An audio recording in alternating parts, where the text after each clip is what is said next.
네, 오늘 새벽 G7 확대 정상회의 현장에서 문재인 대통령과 스가 총리의 첫 만남이 이루어졌습니다.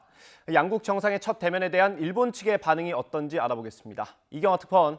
네, 도쿄입니다. 네, 일본 정부가 이번 만남에 대해서 어떻게 설명했습니까? 네, 스가 총리를 수행하고 있는 오카다 관방부 장관은 취재진에게 한국 문재인 대통령이 스가 총리에게 다가와 짧은 시간 인사를 나눈 것으로 안다고 밝혔습니다.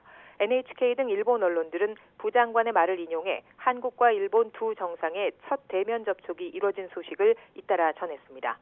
지난해 9월 취임한 스가 총리는 문 대통령과 통화와 화상회의를 통해 만난 적은 있지만 직접 얼굴을 맞댄 것은 이번이 처음입니다. 남은 G7 정상회의 기간 두 정상 간에 좀 더 심도 있는 대화가 이루어질지는 불투명한 상황입니다.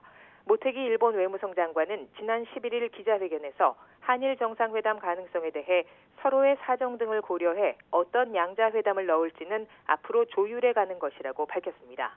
한일 정상뿐 아니라 한미일 정상 간의 만남에 대해서도 한국과 미국은 공식 또는 비공식 대화 가능성이 열려 있다고 밝힌 반면 일본은 입장을 명확히 밝히지 않았습니다.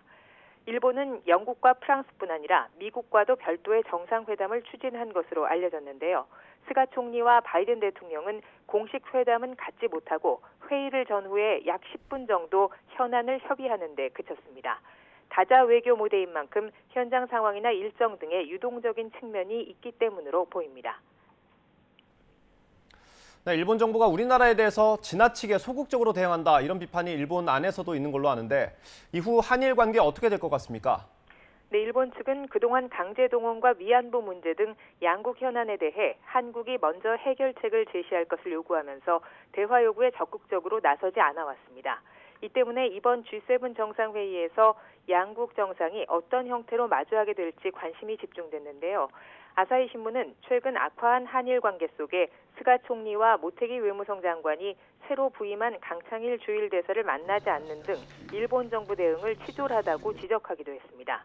일본 내 주요 언론들도 한국의 해법을 가져오라고만 할 것이 아니고 일본 정부도 대화에 나서야 한다는 지적을 잇따라 내놓고 있습니다. 한국 정부의 관계 개선 의지는 이미 수차례 일본 측에 전달됐습니다. 지난해 11월 그리고 지난달에 박지원 국정원장이 일본을 방문해 스가 총리를 두 차례 만나면서 양국 관계 개선에 대한 문 대통령의 뜻을 전했는데요. 양국 외교 당국 간의 국장급 실무 협의도 지난 4월 이루어졌지만 서로 입장 차이를 확인하는 데 그친 상태입니다. 일본 측은 최근 위안부와 강제동원 판결이 종전 판례를 뒤집고 일본 정부와 기업의 책임을 묻기 어렵다고 결론 난 것에 일단 안도하는 분위기입니다. 하지만 코로나와 올림픽 그리고 그 뒤에 이어질 중의원 선거 등 산적한 현안 속에 한일 관계는 일본 정부 입장에서 우선순위에 있지 않은 것도 사실입니다. 이 때문에 최악의 갈등 상황은 피했다 하더라도 일본 정부가 한국의 대화 의지에 화답할지는 좀 더 지켜봐야 할 것으로 보입니다. 지금까지 도쿄에서 YTN 이경아입니다.